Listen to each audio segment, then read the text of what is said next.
In 18th century Europe, two sisters, Elvira and Alma, are going by carriage to their new home. Their mother, Rebecca, is getting married to a widower called Otto, who has a daughter the same age as the girls, young Agnes.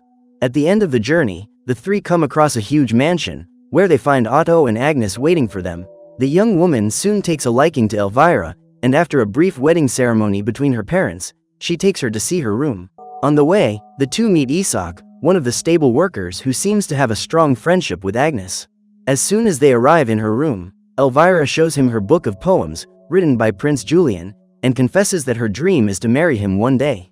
Later, the whole family gathers for dinner and Otto cuts the first piece of the wedding cake. The girls think he's going to give it to Rebecca, but instead he throws it in Elvira's face. Despite the tasteless joke, the girl just laughs it off so as not to make the atmosphere at the table even more uncomfortable. But seconds later, the old man starts to feel sick, to the point of coughing blood into his daughter's face. The young woman asks her father what's going on, but he falls face first into the plate of food and loses his life, hours after the wedding. Shortly after this event, Elvira goes to Agnes' room and brings her some chocolate to console her during this difficult time.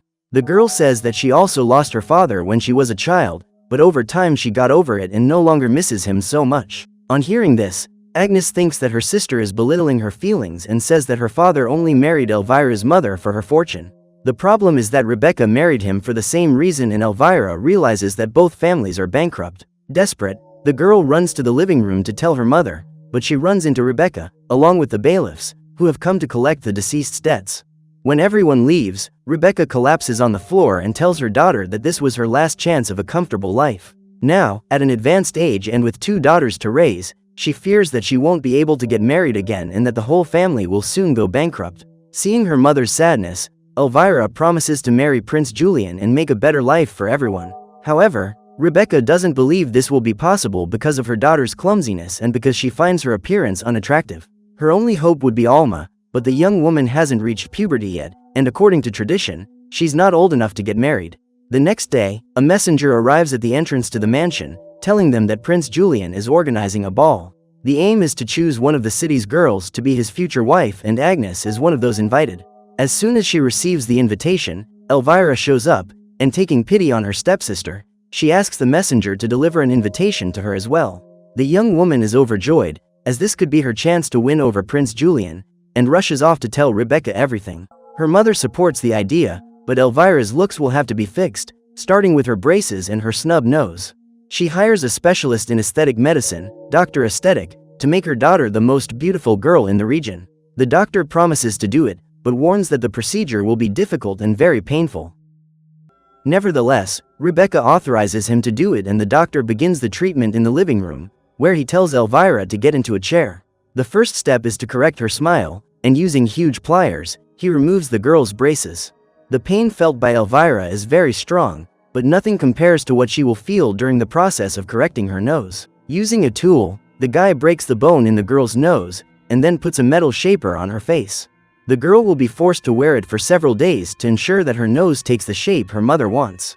After this procedure, Elvira is taken to an etiquette school to train for the ball. For this, she and other young women will be taught by Professor Sophie and her companion, Madame Vanya. Classes begin, and while Sophie teaches them rules about how to behave at social events, Vanya gives them dance lessons. She organizes them in rows and tells them that whoever manages to stand out and learn all the steps will be in the front row. At the first rehearsal, Elvira tries hard to replicate the dance steps, but her clumsiness, coupled with the modeling on her face, makes Vanya uncomfortable. As punishment, she tells the young woman to go to the back of the queue and puts Agnes in her place.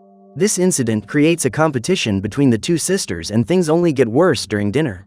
Agnes confronts Rebecca about her father's funeral, as his body is still lying in one of the bedrooms, while the widow has been using her remaining money on etiquette lessons. Rebecca replies that since Otto has no money, the only chance of having a funeral is if Elvira marries the prince. Agnes doesn't like this at all and leaves the table to see her father's body, which is becoming more and more destroyed and surrounded by flies with each passing day. The next day, the lessons continue, and this time Sophie teaches the girls how to walk and use a fan elegantly. As expected, Elvira isn't good at it, but Agnes is praised by her tutors for her beauty and grace. At the end of the day, a list is put up on the wall, revealing the order of the candidates with the best performance. As expected, Elvira is disappointed to see that her name, as well as being misspelled, has come last. Even so, she doesn't give up, and during the dance class, Madame Vanya teaches a new step and asks the students to repeat it. Elvira readily offers to be the first, but the teacher soon interrupts her performance. To make matters worse, the woman begins to humiliate Elvira, saying that she only accepted her into the class because her mother was paying for everything. She then tells the girl to go back to her position and warns her that if she wants to have any chance at the dance, she'll have to dedicate herself a lot more. As well as being humiliated, Elvira begins to harbor a strong resentment towards Agnes, who continues to stand out among all the girls in the class. During the evening, more embarrassing situations occur, when Rebecca orders the maid to put a corset on Elvira. However, as the girl is overweight, the clothes don't fit and her mother forces her to eat less. When the two of them leave the room, the young woman looks at herself in the mirror with a look of disappointment, but then she can't resist the impulse and eats a sweet, hidden in the drawer.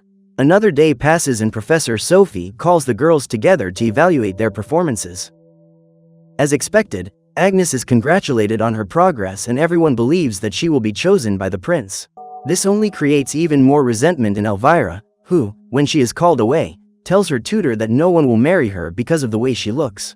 On hearing this, the teacher tells her that she is beautiful and just needs to make her outside as beautiful as her inside. To help her with this, her guardian gives her a locket and tells her that if she needs help, all she has to do is open it and swallow what's inside.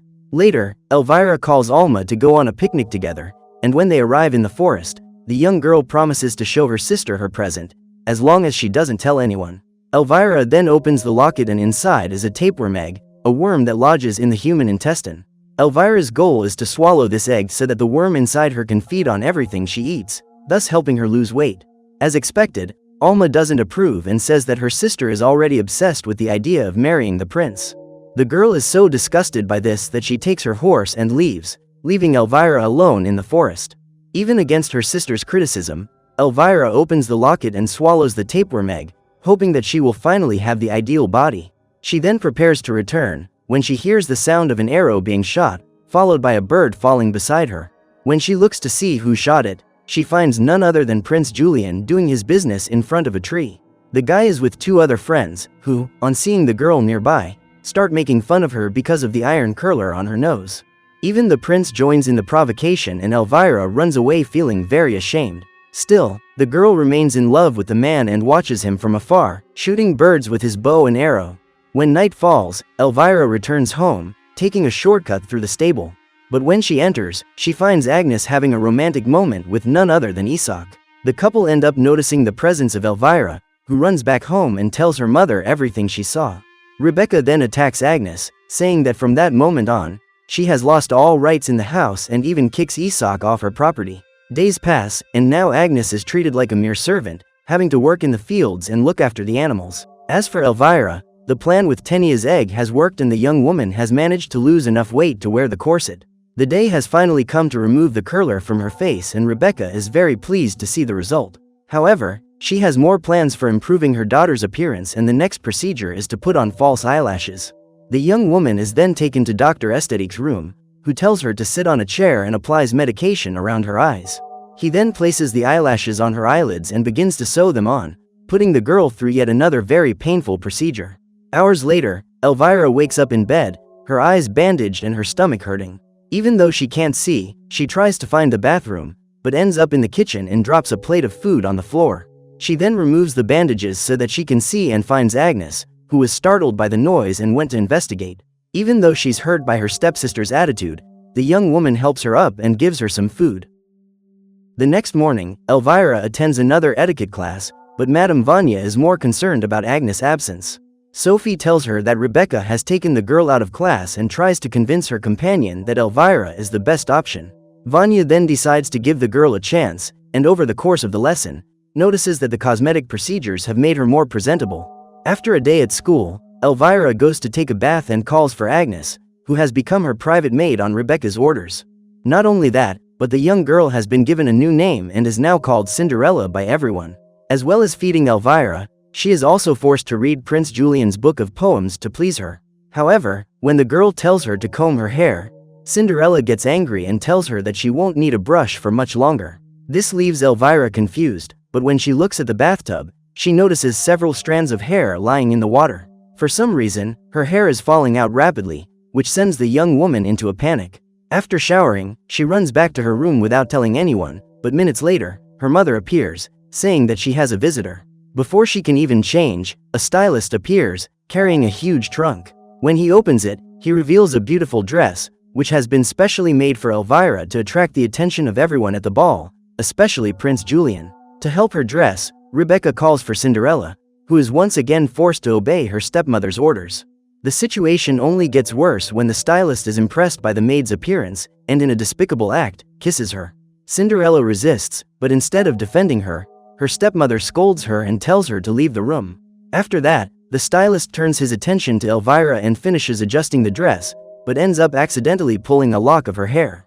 Elvira tries to disguise it, but Rebecca realizes what is happening and believes that her plans have been ruined. However, the stylist has brought a blonde wig along with the dress and puts it on the girl, thus hiding her hair loss.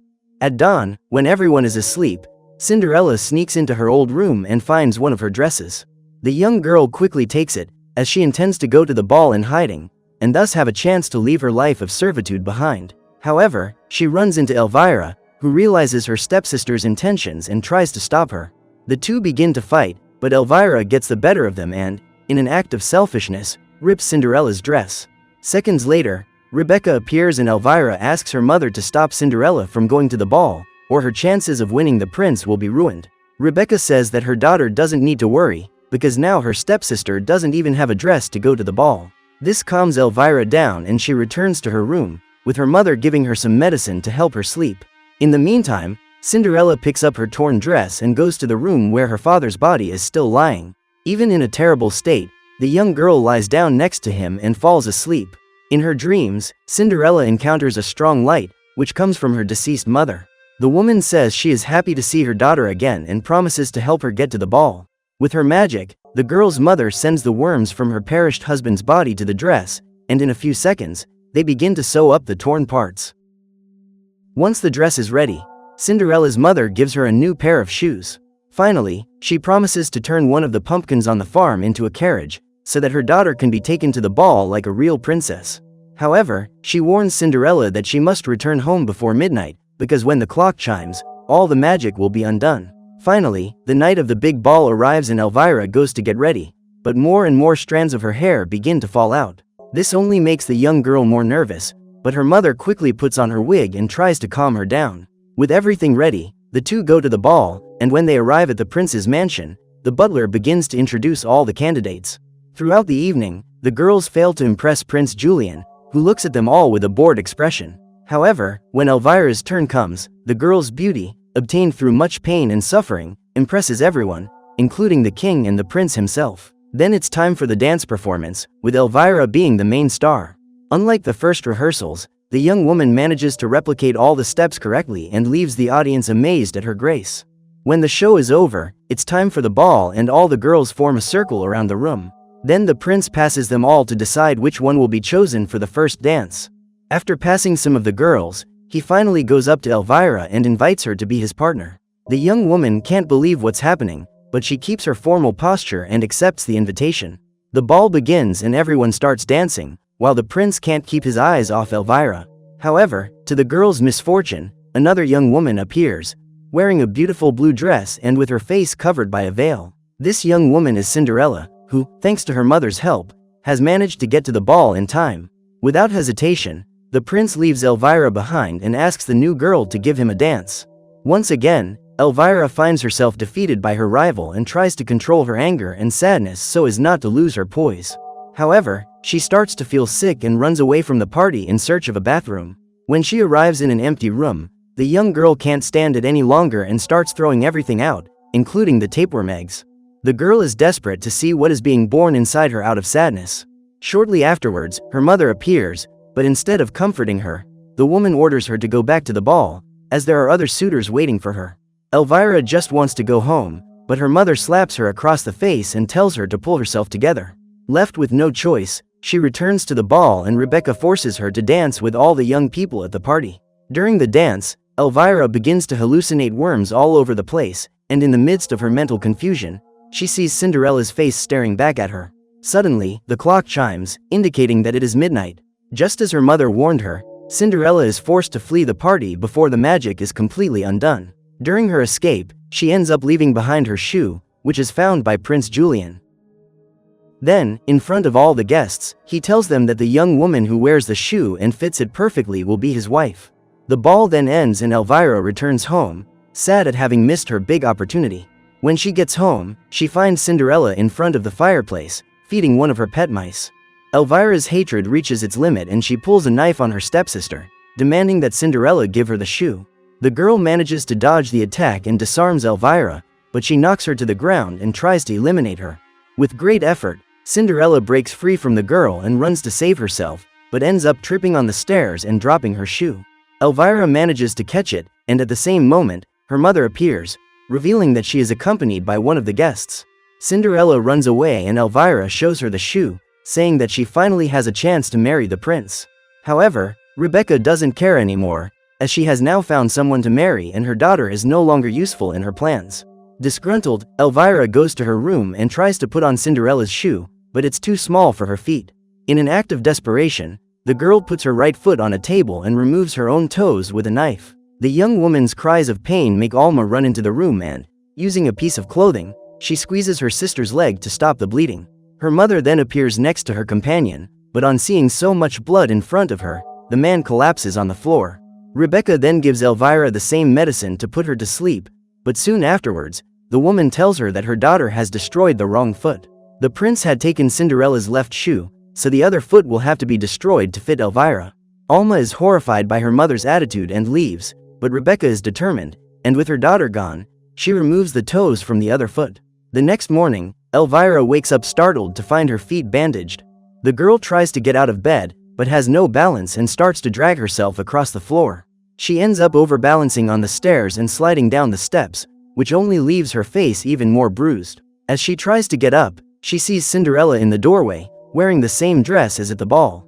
The young woman observes her stepsister's sorry state and leaves, where she meets Prince Julian and puts on her shoe, proving that she is the one to marry him. Finally, Elvira's dream was lost forever and she fell asleep on the floor, knowing that all her effort and suffering had been in vain. Minutes later, Alma wakes up her sister and tells her that they are going to abandon their mother and flee the place. First, however, the worm must be removed from inside the young woman, and to do so, Alma pours a bowl of milk and gives her sister an antidote. As soon as Elvira drinks it all, the worm starts to come out of her and is attracted by the strong smell of the milk. With a lot of effort, Alma manages to remove the creature and saves her sister's life before it's too late. Afterwards, the young woman goes to collect her and Elvira's belongings, but before she leaves, she steals one of her mother's jewels to exchange for money. Finally, Alma takes one of the farm's horses and, together with Elvira, the two set off. The sisters' future is uncertain, but at least they are both free from the clutches of their terrible mother. So what did you think of this movie? Leave it in the comments below. And if you liked the video, like and subscribe for more movie recaps. See you next time.